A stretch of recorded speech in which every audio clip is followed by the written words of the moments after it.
Good night, teacher. Today we're going to talk about derivation and semantics, and our group is going to expose about this topic. Next, my partner. Okay, I'm going to explain about what is semantics. Semantics means the meaning and interpretation of words, things, and sentence structure, and also semantic largely determine our reading comprehension, how we understand others, and even what decision we make as a result of our interpretations. Now I'm going to explain about a polysemy problem. That is the most fundamental aspect of word's meaning, is that it refers to some entity or relation that is real or imaginary. Uh, in the word, formal approach to GramHub provide us with the terminology that allow us to make even more fine-tuned distinctions between words. For example, we can differentiate a bear from teddy bear by saying the first is animate, but the second is not. Um, the main problem of lexical semantic is that the meanings of individual lexemes are highly diverse. As an example, with the verb lose, uh, has different meanings in the following sentences. For example, the first is they lost their passports. The second example is Jake lost his job, and the next example is Sarah lost her husband to cancer. All of these examples are instead of the same lexeme because lose has more than one related meaning. We say that is polysemous. The next slide, please.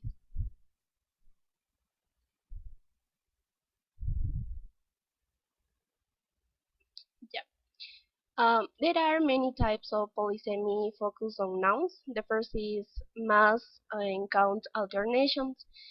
Um, for example, in this type is I love watermelon. That is an example of mass. And the second example is I saw 3 watermelons.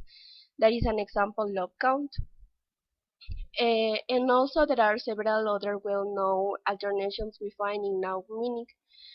That is figure and ground reserval. For example, Hugo broke the window, and the next example is the kids climbed through the window.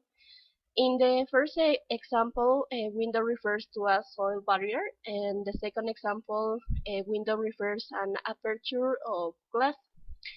And the next type is container contain alternation. That is an example, a hot glass put under cold water with water.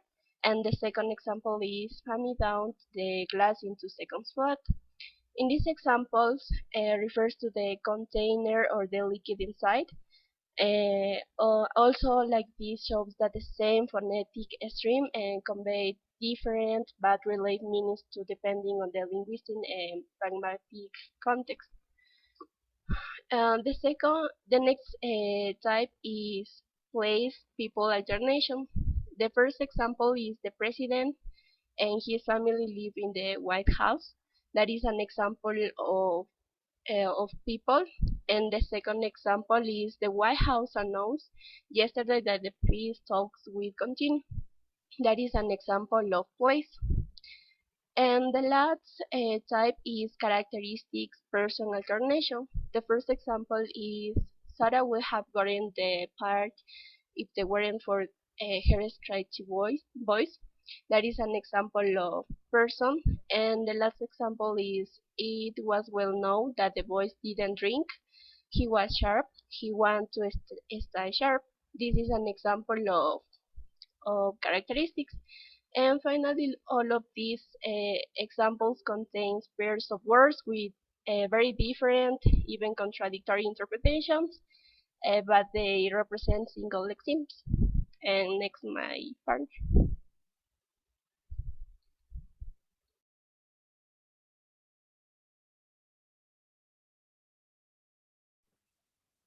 Okay, the semantics of derivative lexemes. Next slide, please. What is the semantics of derivative lexemes? The set of lexeme terms formed from the same lexeme by means of derivative affixes from a semantic field, called the semantic field of words derived from the system of lexemes. So in inflation language, it is common to distinguish two types of affixes, the so-called derivative affixes and the so-called inflational affixes. Derivative morphemes imply a more specific meaning than the semantic field given by the root. So the two derived from words are obtained from the semantic field of objects and activities related to paper. So, for example, stationery and paperwork. Next slide, please.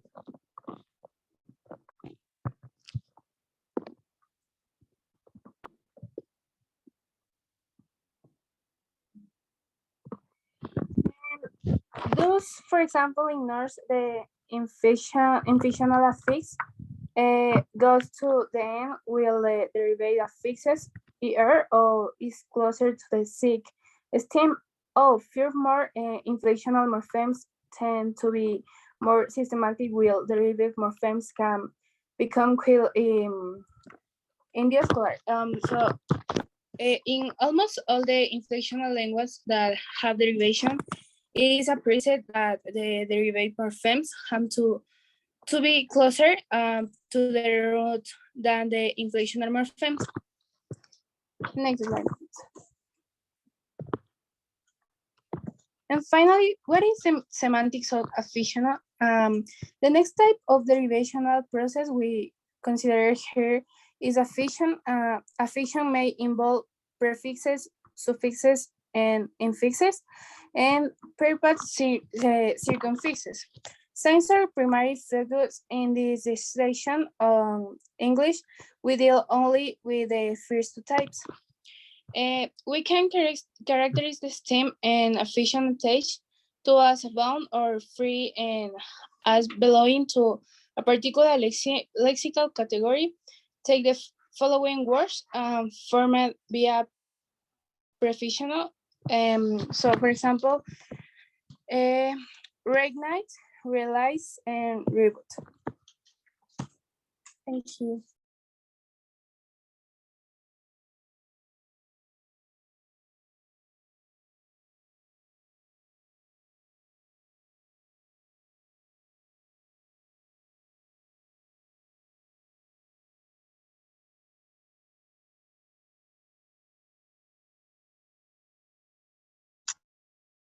Observe derivation.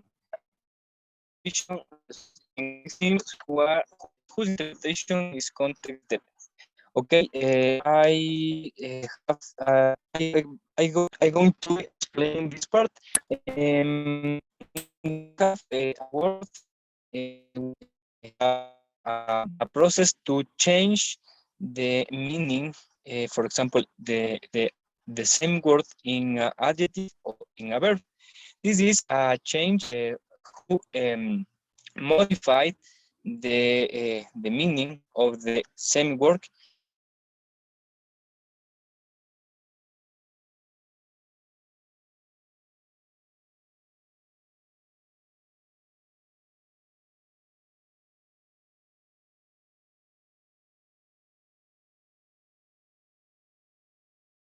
in a sentence.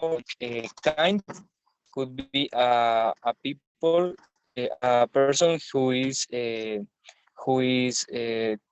um, is humble or cordial with us.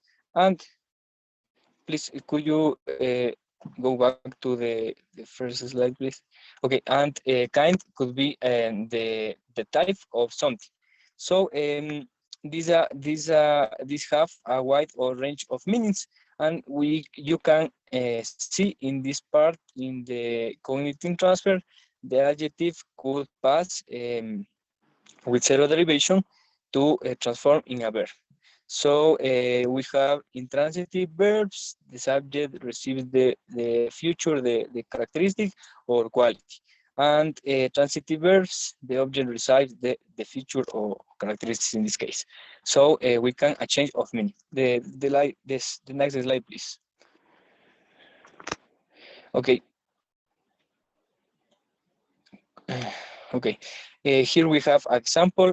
For example, the verb to send denotes two very different actions. As I said before, the most common meaning is to wrap with sand or spring something. The second meaning is to spread or cover with sand. You can notice the same word has two meanings or more in this case, as is done in winter to make a road less slippery in this verb or in this adjective. Uh, while sand is well established as a verb, zero derivation is a productive derivational process in English. So we can understand, we can use words in different contexts or in different meanings, depend what we want to say. To continue my class, please.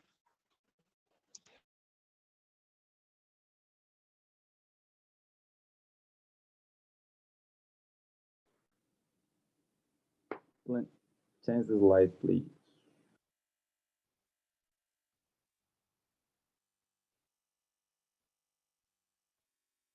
Okay, so we have more of the semantic of a fiction. In this case, we're going to talking about English agents, nouns, and in, and also air. So in this case, I'm going to talk about, I'm going to share some examples of another derivation. In this case, it's almost similar to zero derivative, but in a easier way because it's so easy to understand. So Marshall gives examples about it, and he points out that they fall in four basic categories. The first one is person, then animals, material objects, and immaterial objects. In this table, all of these examples are working with the suffix "er." "Er" is considered a suffix because, as you know, it's at the final of the word or the root. Also, suffix is used to create nouns of agency, and it means that it's indicating a person or thing that performs an action.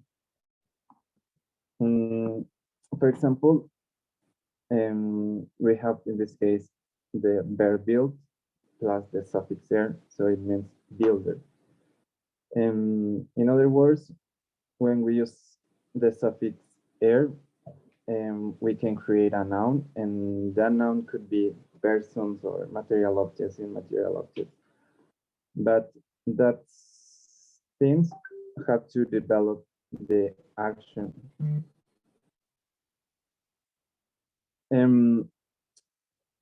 Please change the slide.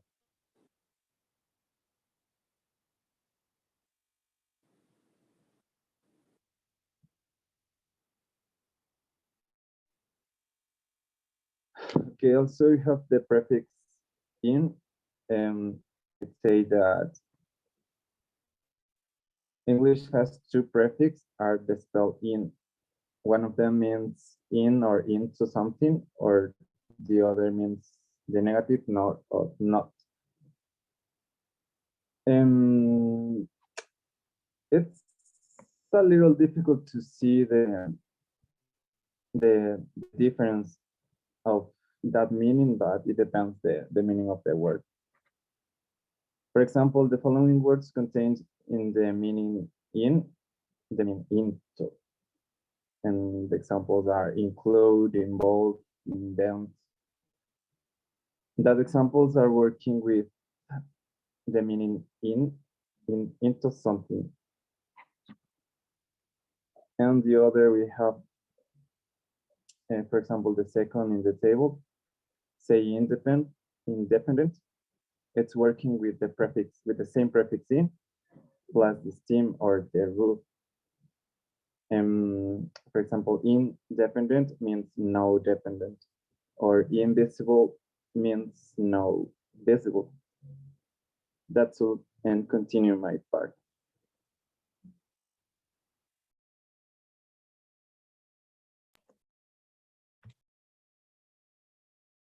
Um,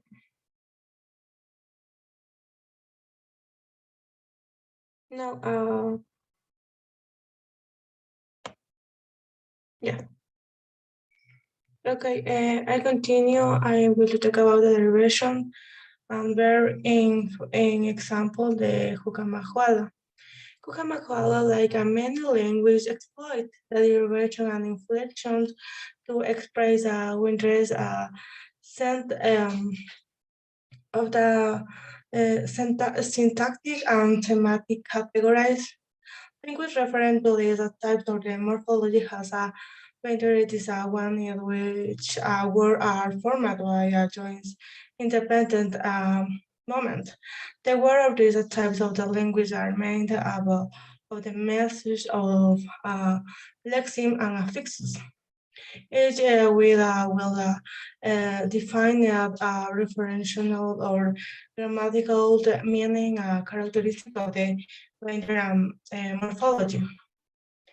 Identified by the Horner 1966 is that fictions is not mandatory, we say using Jukamajuala, and that is the user for the positive imperative. For example, you can see the verb, for example, it come head. While we were expressing English sentences over in a agglutinative morphologic, a single word rise will a single emitting is user a base and then joins to read or more word of to form sentences. That is the Jukamajuala language is an example of the languages where are composite of the many morphemes but suffix and affixes. Continue my partner the presentation examples.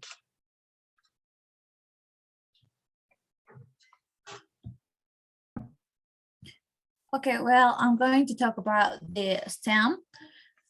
Basically, the stem refers to a word form of that remains after inflectional affixes have been removed. Now, inflectional affixes are the ones that represent grammatical categories such as tense, number, or gender. We saw this when other classmates present this topic.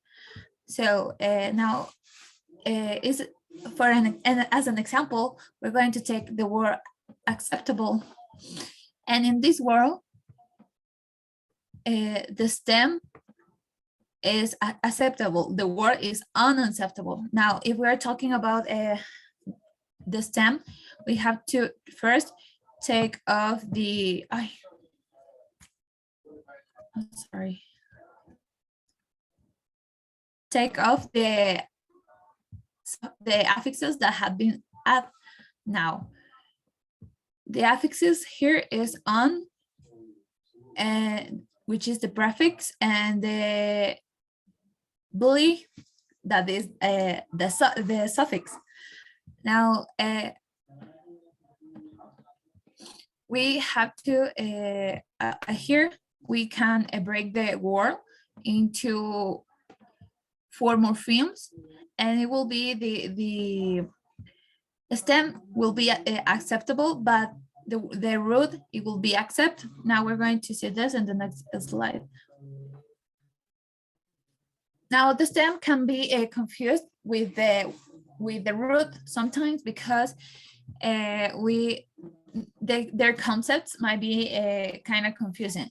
But now we have to understand that the stem basically is the word, the form of the word that is